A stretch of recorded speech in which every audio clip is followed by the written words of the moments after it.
السلام عليكم ورحمة الله تعالى وبركاته. مرحبا بكم في قناة مطبخ سلوى.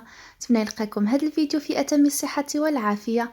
اليوم إن شاء الله غادي نحضروا مع بعض القرص أو قراشل، أو بحال اللي كنقولوا ليه بالريفية بويو، كيجي رائع ولا أروع.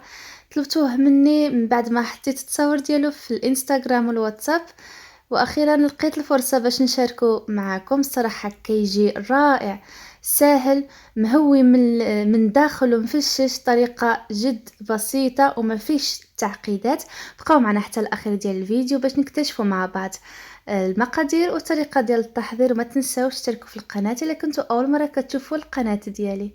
وعلى بركه الله غادي نبداو مكونات في نفس الوقت طريقه ديال التحضير. هنايا غادي نجيبوا الاناء اللي غادي نديرو فيه. ندير شويه اولا شويه ديال الملحه وشويه ديال حبه حلاوه، طبعا غادي نحكوها هكا بيدينا، وشويه ديال الزنجلان. تقدروا ديروا حتى النافع على حسب الاختيار ديالكم. هنايا درت شويه ديال الزنجلان، غادي ندير شويه ديال القشور تاع الحامض باش يحيد ليا غير ديك الزفوريه ديال البيض. هنايا غادي ناخد 4 ديال البيضات، 2 اصفر ديال البيض غادي نخليوهم على جنب للدهن، وهنايا درت 2 ديال البيضات و2 ديال ابيض البيض. غادي نخلط هاد المكونات مع بعض.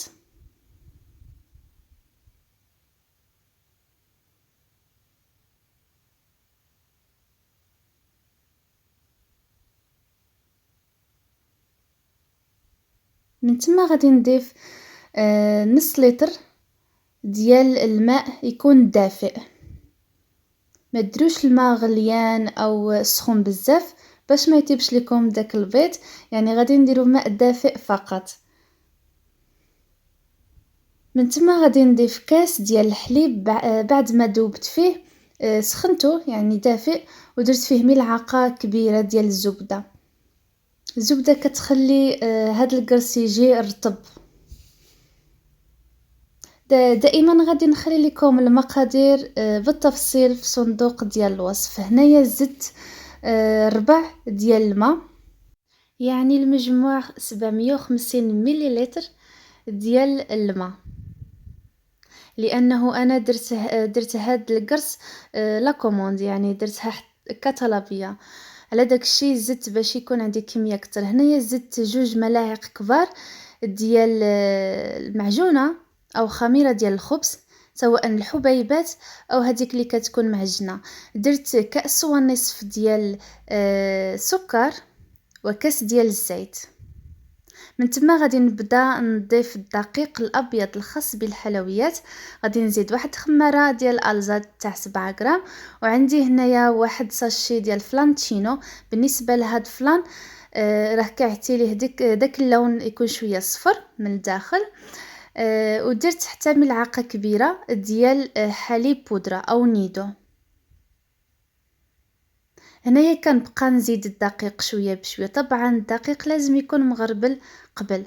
بالنسبه للقوام ديال هاد العجينه خصها تكون مرخوفه، ما تكونش يعني قاصحه او جامعه راسها. المهم ما عرفاش كيفاش غادي نشرح لكم، ولكن غادي تشوفوا كيفاش كتكون العجينه القوام ديالها. هنايا في هاد المرحله غادي نخلطها او ندلكها هكا بيد، يعني غادي نخدمها مزيان تقريبا شي 5 دقائق. انا كنخدمها بحال هاد الطريقه.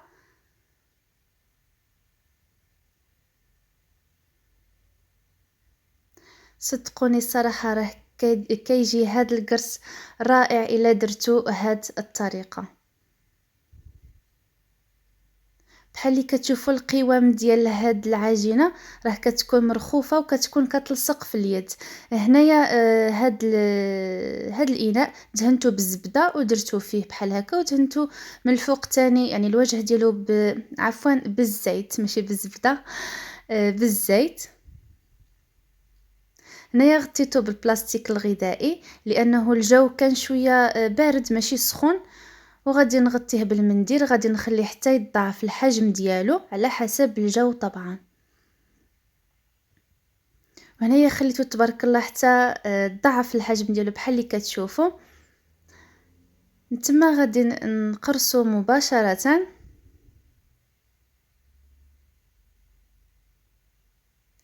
غادي نرش سطح العمل بشويه بالدقيق. هنايا غادي نستعن بالدقيق او الزيت. انا كنفضل الدقيق احسن من الزيت، ولكم الاختيار. هنايا غادي نحاول ما امكن نخرج منه داك الهواء اللي فيه، ماشي غادي ندلكو، غير غادي نجمعو بحال هاد الشكل. بحال اللي كتشوفوا راه كيلصق في اليد، يعني العجينه خص القوام ديالها تكون شويه مرخوفه. هنايا انا غادي نقسمو بحال هكا باش تسهل عليا نقرصهم صغارين. تقدروا تستعنوا هنايا بالميزان، لكن انا درت بيد، يعني عيني وميزاني.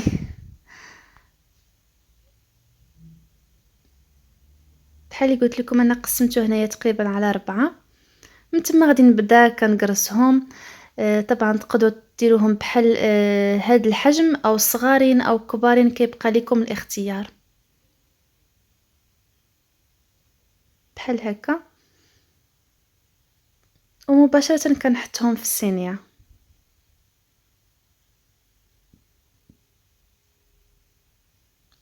هنايا غادي نستمر، غادي نقرصهم كاملين. انا استعملت هاد الحجم.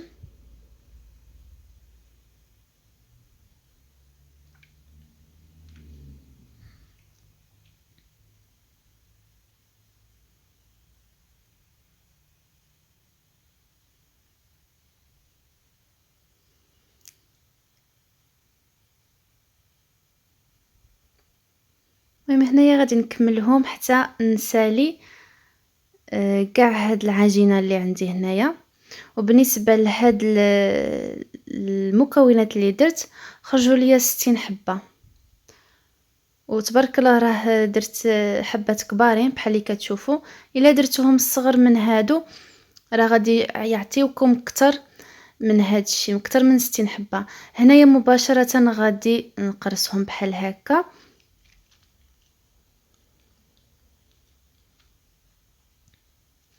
بعد ما نكملهم غادي ندهنهم مباشره. كنقرص هادي، يعني الصينيه الاولى مباشره كندهنها عفوا باصفر ديال البيض.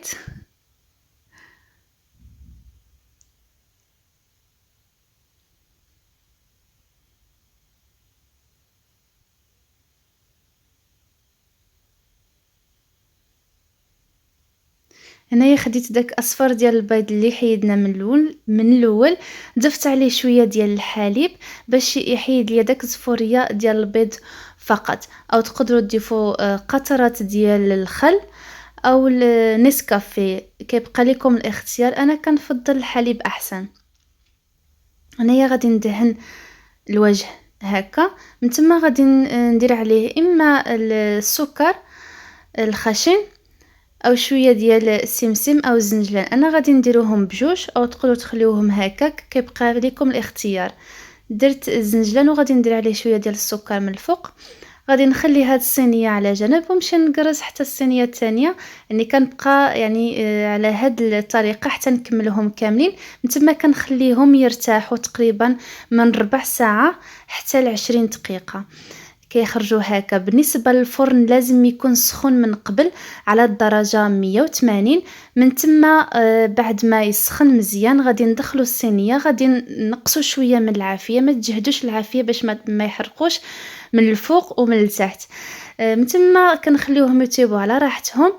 وهذا هو الشكل ديالهم. الصراحه كيجيو رائعين وساهلين بحال اللي كتشوفوا، كيجيو خفافين صراحه. طريقه جد سهله وزوينه، الا جربتوها غادي تصدق لكم من اول تجربه. شكرا على حسن المتابعه. نتلاقوا ان شاء الله في الفيديوهات المقبله. كالعاده ما تنساوش تشتركوا في القناه الا كنتوا اول مره كتشوفوا القناه ديالي، والضغط على زر الجرس ليصلكم كل جديد. ما تنساوش ديروا جيم او اعجاب لهذا الفيديو طبعا الا عجبكم الفيديو. دمتم في حفظ الله ورعايته.